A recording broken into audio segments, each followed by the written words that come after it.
Bienvenue sur l'Instant News IA présenté par AI Shadow. Comme toujours, tout ce qu'on va aborder dans cette vidéo est sourcé et documenté en description. Il y a 3 mois, Disney, la plus puissante entreprise de divertissement au monde, a signé un chèque d'1 milliard de dollars à OpenAI. Un accord de licence de 3 ans. Plus de 200 personnages, Mickey Mouse, Dark Vador, Iron Man, Elsa. Tous devaient arriver sur Sora. Mais hier, OpenAI a tweeté 5 mots. Nous disons adieu à l'application Sora, l'application, l'API, l'accord avec Disney. Tout est mort. Alors, qu'est-ce qui s'est passé? Comment une entreprise avec 900 millions d'utilisateurs hebdomadaires, 13 milliards de dollars de revenus annuels et l'outil de vidéo IA le plus médiatisé de la planète peut simplement débrancher son produit phare? Seulement 3 à 4 mois après avoir décroché le plus gros contrat de contenu de l'histoire. Et la réponse en dit peut-être plus sur le futur de l'IA que n'importe quel benchmark ou sortie de modèle. Le point clé à comprendre, c'est que OpenAI est peut-être en train de manquer de puissance de calcul. Et quand vous brûlez 15 millions de dollars par jour en clip vidéo pendant que vous perdez 14 milliards de dollars par an, quelque chose doit céder. Sora n'était pas le futur d'OpenAI.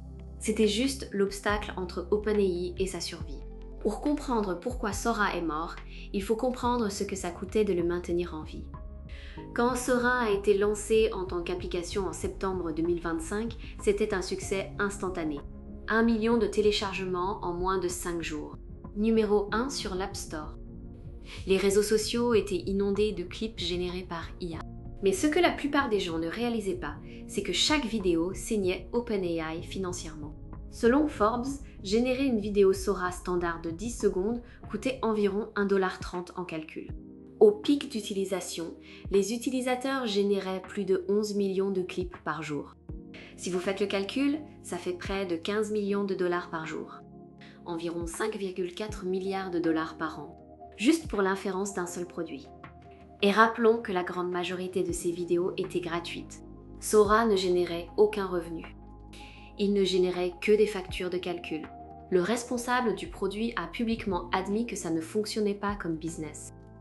Il a écrit sur Twitter que le modèle économique est actuellement totalement insoutenable. Il a dit qu'il pensait que 30 générations gratuites par jour seraient largement suffisantes, mais qu'ils avaient clairement tort. Et il a ajouté qu'à terme, ils devront réduire les générations gratuites parce qu'ils n'auront pas assez de GPU sinon. Et la situation financière globale empirait. Les coûts d'inférence d'OpenAI ont quadruplé en 2025. La marge brute ajustée est tombée de 40 à 33%, bien en dessous des 46% qu'ils avaient projetés en interne. Ils ont raté leur propre objectif de 13 points. Et le coût par utilisateur gratuit de ChatGPT est passé d'environ 70 centimes par an à 4$ par an. Si vous ajoutez la génération vidéo de Sora par-dessus, vous commencez à comprendre pourquoi ces chiffres deviennent terrifiants. Les propres prévisions internes d'OpenAI montrent que l'entreprise prévoit de perdre 14 milliards de dollars en 2026. C'est presque le triple de la perte de 2025. Et les pertes cumulées jusqu'en 2028 sont projetées à 44 milliards de dollars. Tout ça avant que l'entreprise espère enfin devenir rentable en 2029. Et voici ce que la plupart des gens ne réalisent pas. OpenAI est sur le point de faire son introduction en bourse. Reuters a rapporté que l'entreprise dépose auprès des régulateurs dès le second semestre de cette année, avec une valorisation cible pouvant atteindre 1000 milliards de dollars. Quand vous êtes sur le point d'entrer en bourse, chaque ligne de votre bilan est scrutée. Et une application grand public massivement coûteuse qui ne génère aucun revenu, ce n'est pas un produit. C'est un passif. C'est là qu'intervient la nouvelle directrice des produits, Fidji Simo, ancienne PDG d'Instacart. Celle qui a aidé à construire le business de publicité mobile de Facebook avant son introduction en bourse. Lors d'une réunion générale, elle a dit au personnel que l'ère du tout est terminée. Maintenant, c'est la concentration qui prime. On ne peut pas rater ce moment parce qu'on est distrait par des quêtes secondaires. Sora était la première quête secondaire à disparaître. OpenAI s'est engagé à dépenser 600 milliards de dollars en calcul d'ici 2030. Ils ont signé des accords avec Nvidia, AMD, Broadcom et Amazon. Ils ont essayé de construire leur propre centre de données, mais n'ont pas réussi à obtenir du financement à des conditions compétitives. Et même après tout ça, ils n'ont toujours pas assez de calculs pour faire tourner tout ce qu'ils construisent. Chaque jour, OpenAI doit prendre des décisions de triage sur quels projets obtiennent du temps GPU. Parlons de Disney. En décembre 2025, Disney et OpenAI ont annoncé ce qui semblait être un accord historique. Disney investirait 1 milliard de dollars dans OpenAI. Plus de 200 personnages seraient licenciés pour Sora. Des vidéos IA de fans seraient diffusées sur Disney+. 3 mois plus tard, cet accord est mort. Disney a confirmé qu'il se retire. L'investissement d'1 milliard de dollars n'avance plus. Et le pire dans tout ça, c'est que Disney a été complètement pris au dépourvu. Lundi soir, les équipes de Disney et d'OpenAI travaillaient ensemble sur un projet lié à Sora. Et à peine 30 minutes après cette réunion, l'équipe Disney a appris avec stupeur qu'OpenAI abandonnait complètement l'outil. Et apparemment, l'accord n'avait même jamais été finalisé. Bien que Disney ait annoncé un investissement massif, l'entreprise n'avait encore effectué aucun paiement à OpenAI.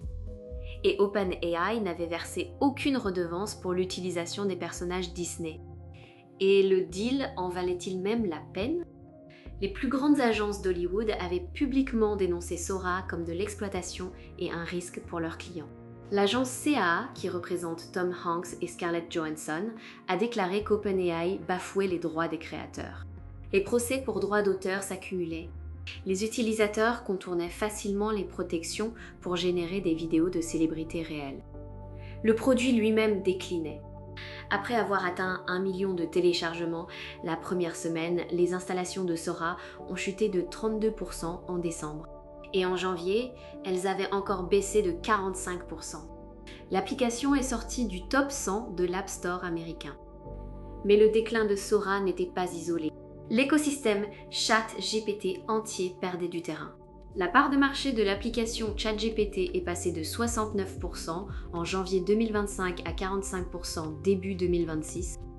Et pendant qu'OpenAI perdait des utilisateurs et brûlait du cash sur Sora, Anthropic mangeait tranquillement leur déjeuner.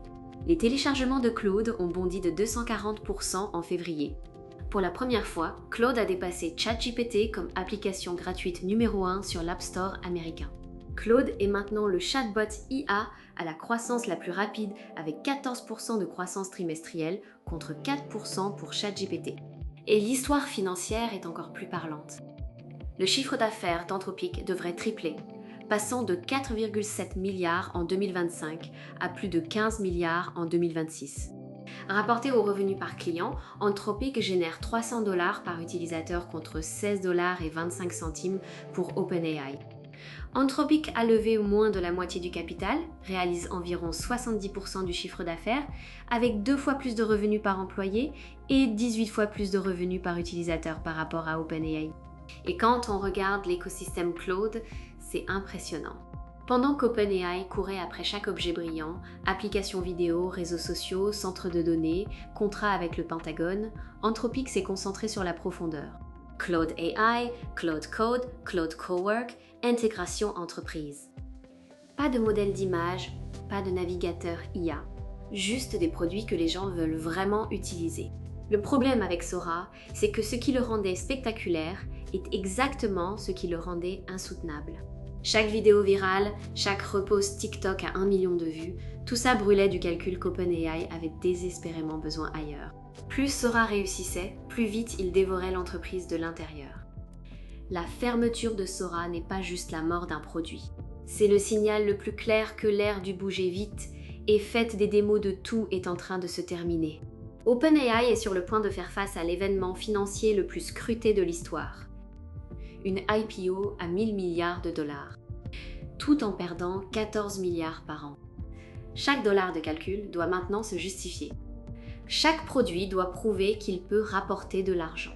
L'ère de l'IA comme spectacle cède la place à l'IA comme infrastructure.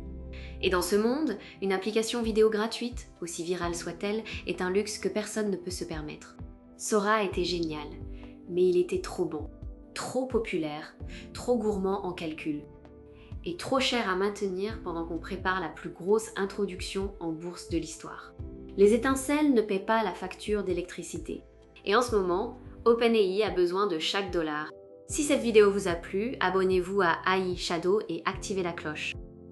On se retrouve très vite.